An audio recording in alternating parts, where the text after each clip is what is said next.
24-25 তারিখের দিকে সারা দেশে বিচ্ছিন্নভাবে কিছু বৃষ্টি বা কালবৈশাখী ঝড়ের সম্ভাবনা রয়েছে। পাবনা, চুয়াডাঙ্গা এবং যশোর জেলার উপর দিয়ে অতি তীব্র তাপপ্রবাহ বিদ্যমান ছিল। সর্বোচ্চ তাপমাত্রা ছিল যশোরে 42.6 ডিগ্রি সেলসিয়াস এবং ঢাকায় ছিল সর্বোচ্চ তাপমাত্রা 40.6 ডিগ্রি সেলসিয়াস, 40.4 ডিগ্রি সেলসিয়াস।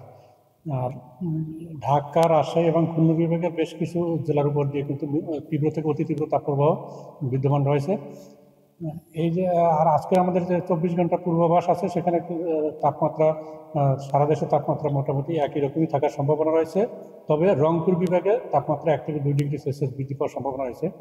কারণ রংপুর বিভাগে গতকালকে তাপমাত্রা ছিল কম, সেটা আরও বৃদ্ধি পেয়ে রংপুর বিভাগও দু এক জায়গায় মৃদু থেকে মাঝারি তাপপ্রবাহ শুরু হওয়ার সম্ভাবনা রয়েছে। আর রংপুর বিভাগ ব্যতীত অন্যান্য বিভাগে তাপমাত্রা মোটামুটি একই রকমই থাকার সম্ভাবনা আছে, হয়তো দু এক জায়গায় কিছুটা কমতে পারে, তবে এখান থেকে আরও বৃদ্ধি পাওয়ার সম্ভাবনা কম। অর্থাৎ আমাদের যে দেশে সর্বোচ্চ তাপমাত্রাটা থাকে সাধারণত পশ্চিমাঞ্চলেই থাকে। যশোর, চুয়াডাঙ্গা, রাজশাহী, পাবনা এই অঞ্চলটাতেই বেশি থাকে, সবচেয়ে বেশি তাপমাত্রা। কারণ যে সর্বোচ্চ এই যে হিট যেটা আসে সেটা কিন্তু ভারত থেকে শুরু হয়। ভারতের রাজস্থানে যে থর মরুভূমি আছে, এখান থেকে শুরু হয়, এটা আস্তে আস্তে পূর্ব দিকে অগ্রসর হতে হতে এটা বাংলাদেশের পশ্চিমাঞ্চল পর্যন্ত টাচ করে, এরপর আস্তে আস্তে বাংলাদেশের ভিতরে প্রবেশ করে। তাপমাত্রা এখন যে অবস্থা আছে এটা আরও কয়েকদিন একই রকম থাকার সম্ভাবনা রয়েছে, এখান থেকে তেমন বৃদ্ধি করার সম্ভাবনা কম। তবে 24-25 থেকে দেশে বিচ্ছিন্নভাবে কিছু বৃষ্টিপাতের সম্ভাবনা রয়েছে, ফলে ওই 24-25 এই 2-3 দিন তাপমাত্রা আরও কিছুটা কমার সম্ভাবনা রয়েছে।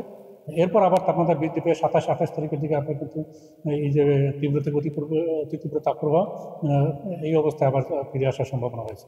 অর্থাৎ তাপমাত্রা যেটা আছে সেটা কিন্তু হয়তো মাঝখানে 24-25 একটু কমতে পারে, এরপর কিন্তু আবার সে বৃদ্ধি পেয়ে আবার এই অবস্থায় ফিরে আসবে। ফিরে আসলে এই আমাদের যে এপ্রিল মাস জুড়েই কিন্তু যে তাপপ্রবাহ থাকবে, হয়তো এখন কোথাও অতি তীব্র আছে, সেখান থেকে অতি তীব্র থেকে কমে গিয়ে তীব্র বা মাঝারি তাপপ্রবাহ ফিরে আসতে পারে।